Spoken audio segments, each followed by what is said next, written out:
want to introduce to you the latest addition to the Ergo-Flex family. It's the knee on track. I'm super excited about this machine. If you've ever looked at the research on the benefits of traction for the knee, you'll get just as excited as I am about this.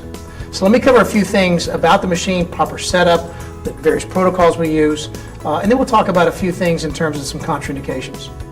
The first thing that we want to look at is patient comfort.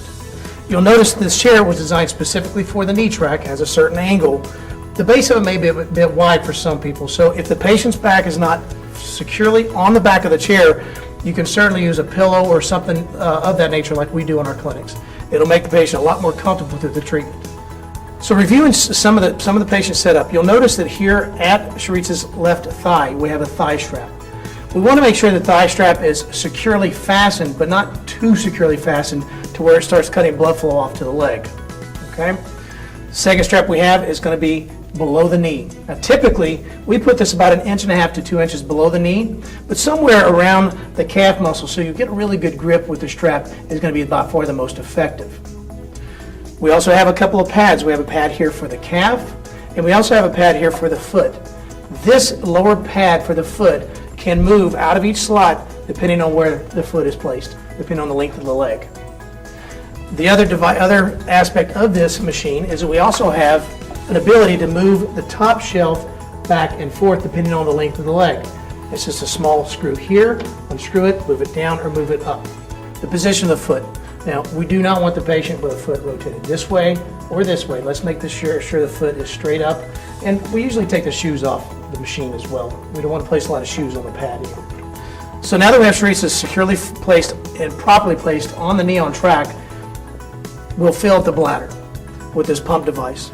We want to make sure that this securely fastens around the leg so we get a proper pull.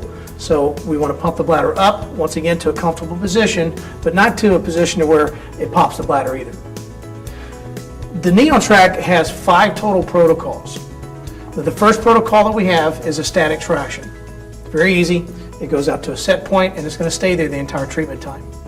Protocols 2 and 3 are intermittent traction. These are very popular protocols. It's what we use in our office all the time. The difference between 2 and 3 is that 2 will extend out for 1 minute and then retract by 25% for 1 minute, whereas protocol number 3 is going to extend out for 1 minute and then retract 25% for another 30 seconds. So say, for instance, if you have this machine set at 20 pounds in full extension, it will then retract to 15 pounds, hold that, and then extend once again. Protocol number 4 is a gradient traction.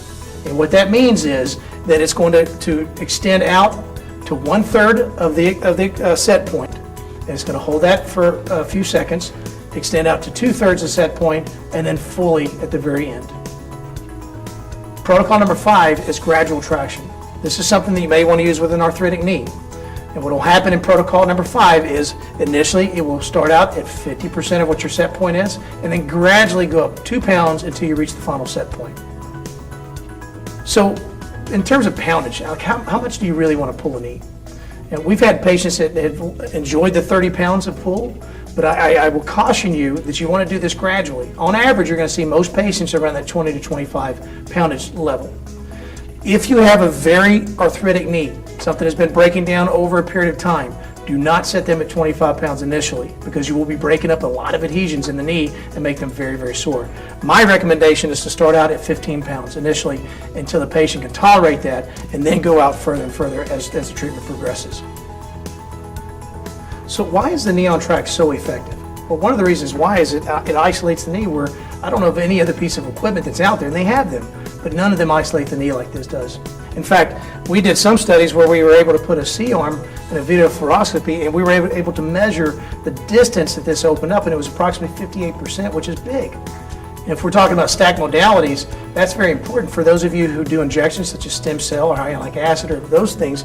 It really opens that joint space up much, much more effectively. We like to use laser with this. The MR4 laser works very, very well with this machine, because we can apply it in so many spots, even underneath the knee, because we have a general space under here. So when we were talking about stacked modalities and the effectiveness of doing that, the knee on track was built and designed to be able to utilize those other therapies at the same time. as far as contraindications, there really aren't many with the knee on track.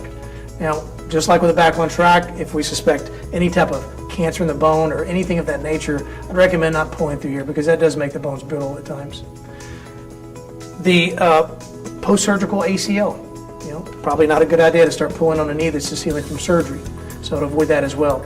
If you suspect a large meniscus tear, someone that has a meniscus tear where the knee is locking, I would not put them on the knee on track.